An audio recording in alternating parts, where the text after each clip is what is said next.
Hey guys, welcome back for another Over the Line episode. We got some more political news we want to talk about, and you probably guessed what the topic is. It's Trump's State of the Union address, his first one ever.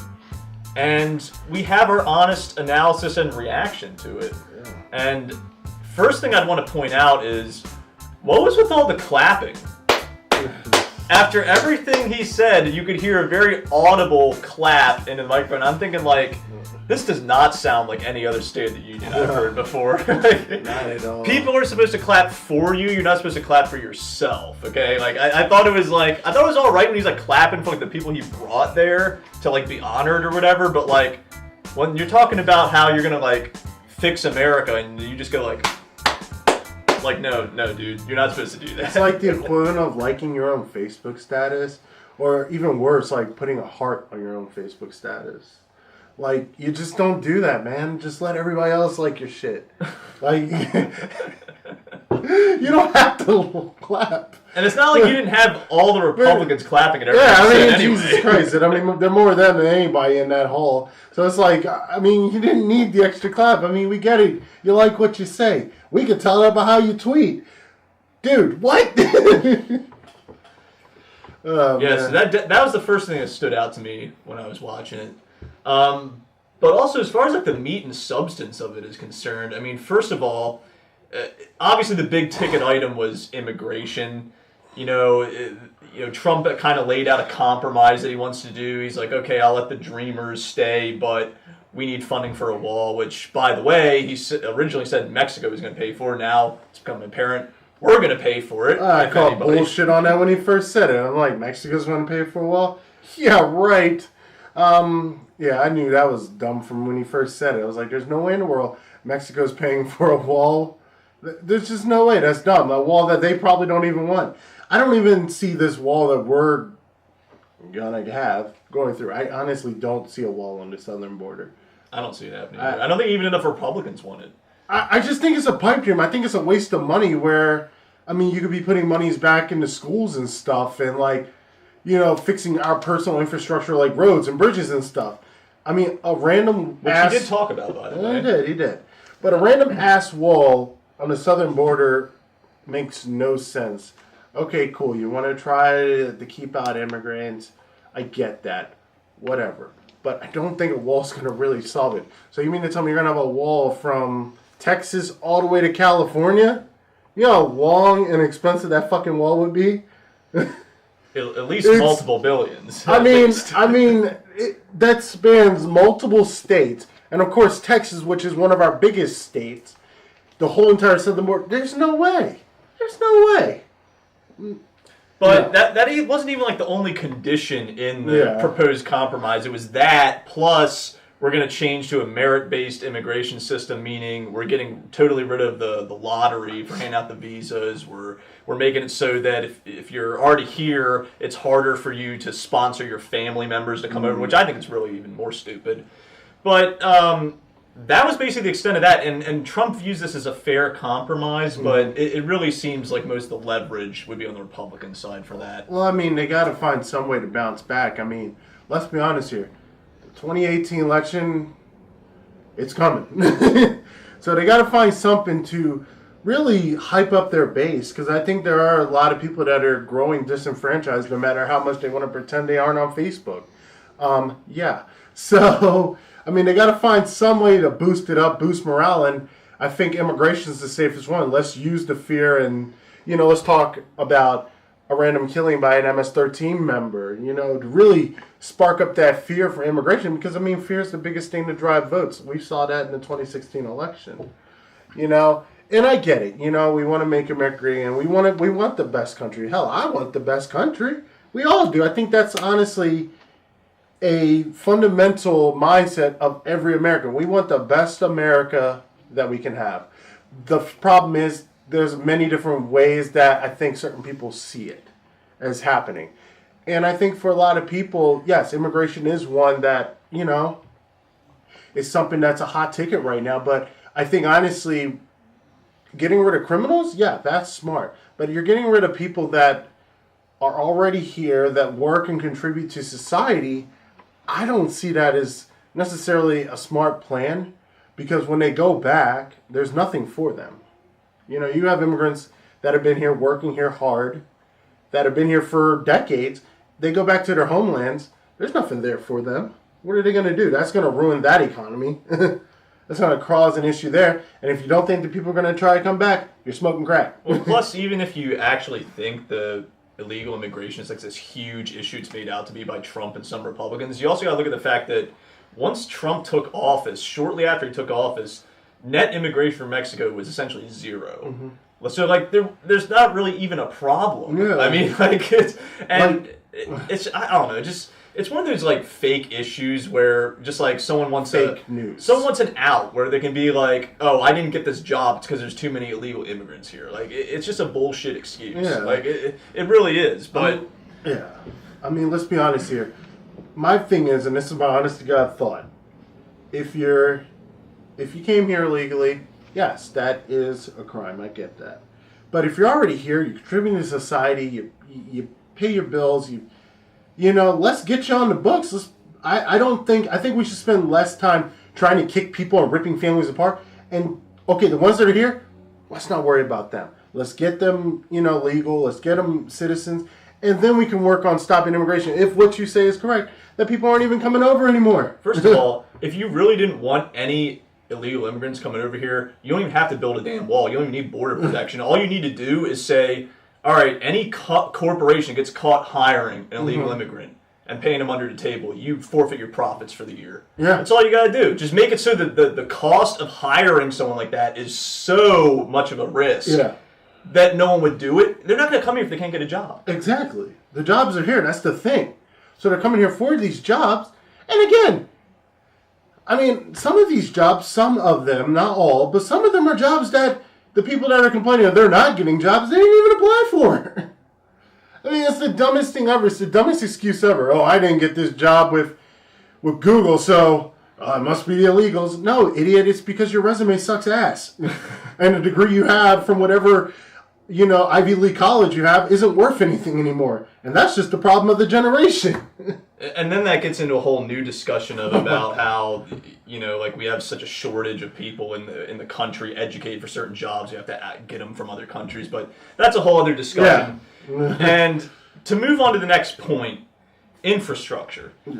Trump did hammer about how there needs to be compromise between the two parties on infrastructure. He wants to pass something that is going to be worth like a $1.5 trillion infrastructure spending, which is fine, but at the same time, like when you want to increase the military spending and you want to do this and that and that, it starts to add up. Yeah. And I agree we need the infrastructure. Like we have an infrastructure grade of, I think it's like a D+. It's so pretty damn bad. Get your credits at community college. It's that damn bad, but it's just, I don't know, like, when you're a conservative, when you're belonging to the Republican Party, I thought the whole idea was, like, you're a fiscal conservative. Like, you want to, like, balance the budget. You want to not waste money on stuff. And, like, infrastructure is something you need. But then to, like, hammer also on military spending, too, like, it's like, I don't know. I don't understand that because... Yeah. Like, I've often wondered that because I remember during the last 8 years, during the Obama administration, one thing you heard from conservatives like, oh, we're wasting money, this, that, and the other. And it's like, y'all are spending it as fast as you can print it. Like, what are you talking about? Like, I think spending money is just an American problem in general, honestly. And it's become clear to me that no party, Democrat or Republican, is going to solve the debt issue. It's just going to keep going up, and eventually we're going to be fucked. Yeah. And I've come to terms with that reality. I'm just trying to prepare for it the best I can, but that's never getting fixed now. Yeah, I mean, head out to the middle of the country, just get lost in the mountains or something. Because you think about it, like, the whole political system is set up in a way where, like, everyone's just worried about the short term. Like, it's 4 years till my re-election, so I need to do something. I need to, like, spend money to do something that the people can see. They're not worried about the long game. Yeah. Like 40, 50 years out, they don't care about it. Well, it's like that article I wrote, not too long ago when I was talking about when the government shut down. I actually wrote an article. Actually, you can, if you want to read it back, still relevant, go to our blog. We have the link down below for it. But I was saying, like, that's the problem in this country, these terms. Like, people are just trying to stay hired. It's like, oh, crap, here comes my bi-yearly, biannual, whatever, rating, you go to work, you get a quarterly review. Your supervisor sits you down, she talks to you, or he talks to you about how good you're doing. And that's virtually how these elections are every 2 years for senators. So we're like, shit, we got to do something. I need to get money to be reelected, so I'm going to cut all these backdoor deals. And that's the problem. I think the problem with this country is those term limits. The fact that we don't have any. So we don't get a lot done. So, it's like, well, I don't know how long I'm going to be a senator, so I'm just going to do just enough to keep me going. But if you had a guy in there that knew for sure he only had 4 or 6 years, he's like, I'm going to do the best I can in the 6 years I got. That's my honest bet, my honest thought. Of course, the powers that be in Congress aren't going to put limits on that amount of money that they're getting. So we probably won't ever see something like that. But I think that's honest to God the problem. Well, the other thing you referenced in that article was about the whole concept of allowing the people to directly vote for something. Direct democracy. And if you think about it, we already kind of have the local and state level. Yeah. There's things on the ballot we can decide on. Mm-hmm. There's, and for example, several states decided to vote on the legalization of marijuana in their state. Which Jeff Sessions is trying to backtrack, but that's a different episode. So you ask, if they can vote, if you go for stuff like that locally and at the state level, why not federally? Exactly. Why not cut out some of the bureaucratic bullshit and let the people actually vote for what they want? Yeah, let's be honest here, and I said it in the article, majority of the country has smartphones. I would say probably a good 75-80% of Americans have some type of smart device, some type of laptop, some type of tablet. There's no reason we don't have an application, and even those that can't afford it, you can get smartphones on. I remember there's the Obama phone plan that gave out smartphones. My grandfather has a Jitterbug smartphone, so these are accessible even to the elderly. There's no reason there shouldn't be an application where you can vote on certain things in an allotted period of time, new law 1A, section 15 on, the legalization of marijuana or bridge or infrastructure funding, vote in the next 7 days. I don't understand why that isn't a thing in this day and age, and I honestly think it would make people more involved. And maybe that's the problem too. They don't want people involved. They don't want them to know what goes on. Because of how much shady shit happens behind the scene. Yeah, well, this country's just run by a bunch of corporations and rich people at the end of the day, so they don't want to change the way it is. The United States of Google. The last thing I want to touch on with Trump's State of the Union address is how he continues to take credit for the stock market going up and unemployment going down. Now, these are trends that really started with the Obama presidency, though. Yeah. And I think it's fine if you want to take credit for the unemployment, but the stock market thing is just dumb because if you really think about it, 80% of the stocks in the market are owned by the 10% wealthiest Americans. So it's not a reflection of how normal working people are doing, it's a reflection of how the rich are doing. Yeah. Or at least the upper middle class and rich. But it's not about the lower classes at all. So I just think it's funny that people keep pointing, stock market's doing great, Trump's doing so good. They're oh my God, no, you got to analyze it. It's not that simple. And I'm not gonna deny it. You call me an ignorant. Until you said it, I never thought about it from that point of view that the stock market has nothing to do with the greater majority of the population. And I know you're heavily involved in stocks. You can follow him on Twitter.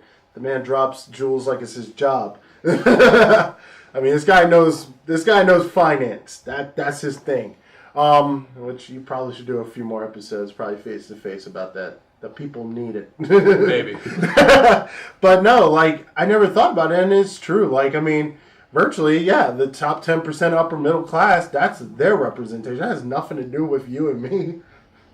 Most of the people because you think about it, the people that are suffering in this country, do they really have the extra income to be trying to invest in stocks? Or a lot of them don't even have enough money to set aside a little bit for a retirement account. That's true. And so Trump can talk all he wants about it, retirement accounts are up, people are doing great, but there's a lot of people in this country that can't afford a retirement account. Yeah, let's be honest here. Yes, me and you and our friends, we do probably do a little bit of saving, definitely towards our retirement. I know with my company, I have my 401k and everything like that, but for the most part, retirement isn't something that, I'm just dying to get to, because I don't even know what retirement's going to look like. I'm 28 right now. So you think maybe the average age of retiring now, it's probably going to go up the older we get. So maybe like 70, 75. I don't know what the world's going to look like, and I don't know how much things are going to cost. So yeah, I'm doing the best I can, but I don't think that's a true representation of anything, honestly. Plus, I'm waiting for what Trump is going to blame the crash on, because that's happening during his presidency, especially if he's going 8 years. It's coming. It's definitely coming because, and you think about, like, if trends are any indication, if history's any indication, last time we had a lot of regulations getting cut was around the Bush times, when you saw that on Wall Street and how they were, giving out those terrible mortgages that didn't have, like, the regulations on it. And then the housing market tanked, and the stock market went in the shitter. And who's to say something like that's not going to happen again just because Trump wanted to cut all the regulations? Yeah, I mean, I wouldn't be surprised if it happened. It's a scary thought, actually. Especially now, it's like, when the stock market had its issues back then, I was only like, I think I was in high school. I was too young to even really know what was going on. Yeah, I mean, I was one of those nerdy kids that just, like, watched the news with my dad, so, like, I knew what was going on, but I really didn't. But now it's like, I have my own house, I'm about to get married, later this year. It's like, shit, that's something that terrifies me. The market crashing greatly affects me now. So it's like, yeah, that is something that I wouldn't be surprised happens, unfortunately. With the way things are going, it wouldn't surprise me. I hope it doesn't. I pray to God it doesn't, but who knows? I mean, overall, I thought the State of the Union, Trump's, there's a lot of focus a lot of times in the mainstream media on Trump's tone, right? Yeah. And I thought, as far as that's concerned, like, sure, he didn't sound like too much of a jackass. Like, he sounded all right, but he didn't sound like Twitter Trump. But his points on some things were kind of stupid. All right. Yeah. And I want to be fair and balanced, and just really it plays into my point about these career-long politicians. The Democrats not clapping for certain things. I've heard a lot of arguments about that over there. Well, the Democrats were clapping for this family that were victims, and they weren't clapping for an American flag, and this, that, and the other. And I'm like, Republicans did that shit for 8 years. I watched it. And actually, the Obama administration was pretty much like, I think I was like, 19 when that happened. So yeah, I was like my first adult president. And I was like, I saw that every year. I'm like, man, there's like half the room clapping, half the room sitting down and sleeping. That's just status quo. That just happens. Yeah, exactly. It's like the Bloods and the Crips. Like, you rep your set. It's like, man, if he says something good, man, damn it, I want to clap for it, but I'm not doing anything of the sort. Like, I'm gonna get a little golf clap. Like, this is me, like, all about this. But nope, I'm not standing. I'm not standing. And that's just the bullshit in D.C. That's more just that swamp mentality. Of course, the same swamp that Trump pledged to drain, which hasn't happened yet. If anything, is more or less the same. But no, like, I wanted to talk about that because I've seen so many people bitch and complain online. Like, oh, they didn't clap for this. And I'm like, Jesus, your people didn't clap for the Democrats years ago. They were talking virtually the same thing. Why did people give a shit as well? Who cares? I don't understand why we need to clap after every single point that's made. Like this is the problem with people right now. They're focusing on the bullshit, and they're not focusing on the policies that are being pushed by each party and what they want that's different that's not being pushed by either of the parties. Yeah. Like, that's the stuff people need to focus on. Like, don't get distracted by this circus, sideshow bullshit with, like, who's clapping and who's not. Yeah, and that's why it goes back to my article, what I said. If people knew what laws were being passed, if they had a chance or opportunity to vote, I'm pretty sure a lot more people would be caring less about whether or not Nancy Pelosi, who definitely needs to be out of office, was clapping or telling people not to clap, and more about the stuff that's actually getting passed. Because at the end of the day, that's what matters. Who the hell cares who your senator's clapping for? Is that going to change anything in your freaking life? No. What really matters is what's coming out of the president's mouth, what laws are being passed in Congress. Pay more attention to that. Less about the drama, more about the laws that are going to affect your pockets and your livelihood. And the last thing I'm going to say is that if Trump is serious about some compromises and some unity, well, now's the time to do it, because after these 2018 elections, bud, you're not going to have a whole lot of Republicans to work with. Let me tell you that. And it's funny, like, I swear to God, like, my news apps, I get an update. I'm at work, and they'll like just be coming up. So and so who's like the chair of like the appropriations committee is retiring, and this and that. The older Republicans are dropping left and right. There's not going to be many more of them. Not to mention, the elections, the midterm elections, not looking as promising. Yeah, and I mean, it's just one of those funny things where, like, I feel like Trump is pandering only to his base, only that base of Republican voters that, and then, like, on the Democratic side, it's more like they're snubbing their base. They're snubbing the left wing, the people that want the progressive policies, and they're just being corporatists. Yeah. I mean, so you basically got, but even with the Democrats being corporatists, a blue wave is coming regardless. I mean, after these elections, I would be shocked if you have anything but a Democrat majority in the Congress. Yeah, wow. It's a very big possibility. I could see it happening. I mean, I'm interested to see what November's going to look like. I'm interested to see even what 2020 is going to look like. Because, I mean, even still, if it's still Democratic ran in the Congress, that's just a lame duck presidency for Trump, honestly.